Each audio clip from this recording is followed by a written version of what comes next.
I have a couple of wild stories to report on. This Chicago man is charged with first-degree murder because of a shooting outside of a gas station. Let's go ahead and jump into this. A Chicago man was charged in connection with the fatal pew-pewing of a man during an argument at a gas station on the city's south side. Jonathan Robinson, 41, was arrested on Wednesday, and this is last Wednesday, in the South Shore neighborhood. He was charged with one count of first-degree murder and one count of unlawful manufacture and delivery of cannabis between 30 and 500 grams, Chicago police said. The charges stem from a pew-pewing just after 1 a.m. last Wednesday, in the 7400 block of South Stony Island Avenue, where the police said Robinson pew-pewed the 40-year-old victim multiple times before fleeing in a white vehicle.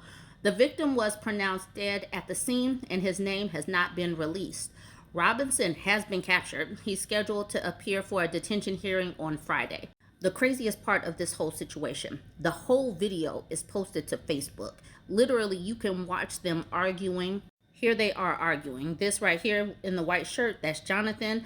In the red jacket is the victim. Here they are arguing. There's the white car that they were talking about. Here's where the now deceased man was looking at this woman. And I think that this is where the argument stemmed from, him looking at this woman and making comments. This man in the white shirt casually goes back to the car. He opens the car door, and this is where he whips out the pew-pew.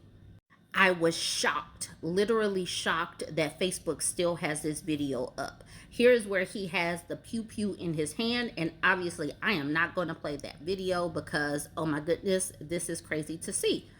Before they had really started arguing, the woman had already gone around and gotten into the car on the driver's side. So she was already in the car. And after this happened, the man whipped out that pew-pew, and then he casually just strolled over, got in the car, and she pulled off. And now, I don't know if this woman is going to be charged as an accessory or an accomplice or whatnot, but this man is literally on video taking this other man out, and it just drives away. Obviously, Jonathan is now in custody, and I don't know what's going to happen with this woman because she drove off with him, and obviously that is a crime in itself, and it's on video.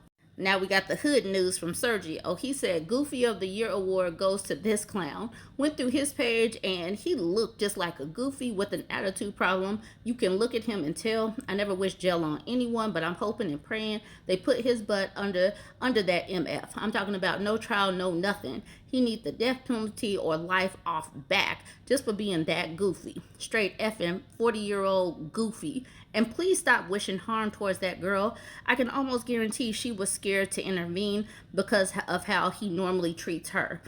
I pray she does not get charged with this goofy. So this man is hoping that she is not actually charged as an accomplice.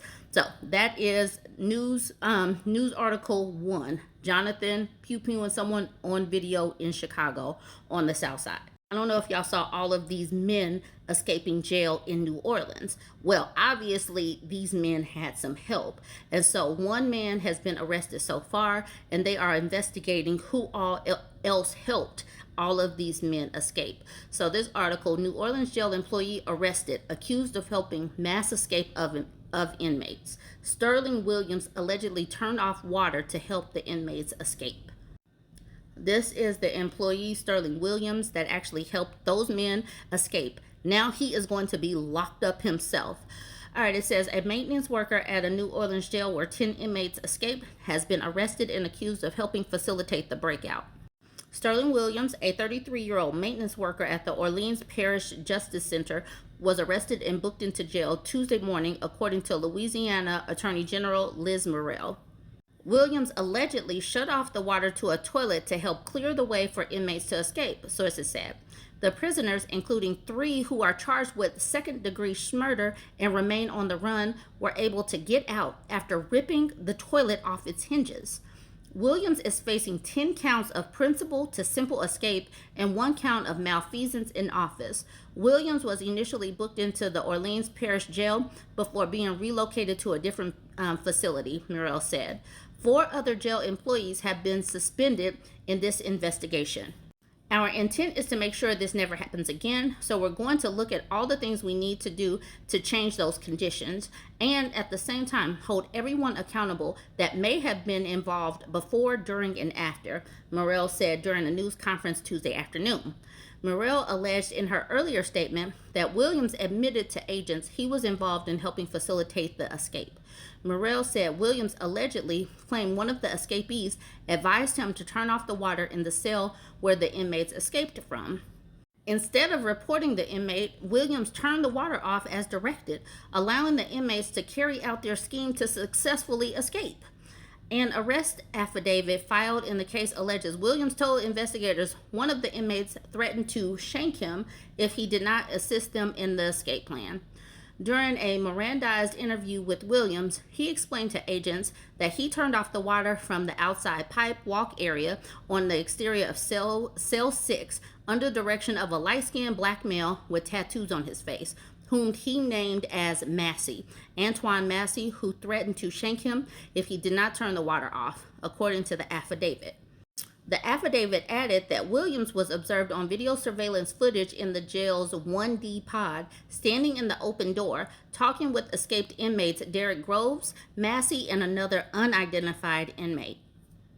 And here is where they escaped from right here. Groves was recently convicted of second-degree murder and faces a sentence of life in prison without the possibility of parole. Williams stated at the time Groves tried to take his phone from him and attempted to get Williams to bring a book with Cash App information to his cousin in the next pod over, according to the affidavit obtained by New Orleans ABC affiliate WGNO. The affidavit added, because of Williams' actions, 10 inmates from the Orleans Parish Sheriff's Office Correctional Center were able to escape from the plumbing area where Williams turned the water off at the behest of Massey. If the inmates removed the sink in the cell and disconnected the rest of the plumbing with the water still on, the plan to escape would not have been successful and potentially flooded the cell, drawing attention to their actions. The affidavit added that Williams did not reveal his alleged participation in the escape when confronted by investigators. He denied his involvement at the outset, but we've gotten more information, and that's the basis of the arrest. Morrell added, I don't think that he had to do any of the things that he did. If he was under threat, then he certainly should have brought that to someone else's attention. The facts that I am aware of indicate that there were multiple opportunities to do that, to bring it to the attention of the authorities. If he wants to bring that up in his defense, then that's a matter for him and his defense attorney. In an interview with ABC News on Tuesday morning, Orleans Parish District Attorney Jason Williams, whose office is investigating the breakout, said the mass escape was clearly an inside job. 10 violent offenders don't make their way into a pod made for two and make their escape through concrete, rebar, and barbed wire without there being some sort of inside assistance. Asked why a jail employee would risk their career to help in the escape, Williams said, don't know, greed, avarice, friendship, the motives that cause men to do bad things. And here's another picture of all these men escaping. It says, Williams added that he personally tried the murder case against Groves, and 2 of the homicide prosecutors who worked with him on the case have left the city with their families out of concern for their safety. He also said that he asked the city council to approve funds to hire private security for the courthouse and his office as the manhunt continues. One of these individuals shot into a crowd of women and children, dozens of them, in an effort to unalive one person. So he's proven he's willing to unalive. He's proven he's willing to take risk. He's proven that he does not care about anyone except for himself. And when you look at the video, he's the first person taken out of that jail. So certainly he's more dangerous, Williams said of Groves. News of the employee's arrest came as the search for the fugitives still at large went into its 5th day. Later, Tuesday, authorities captured Corey Boyd and took him into custody. Boyd was facing charges of second-degree murder prior to his escape. So 10 men escaped and 3 were caught within the first 24 hours. And obviously, they're asking for the public's help in locating these other 7 men. All right, y'all.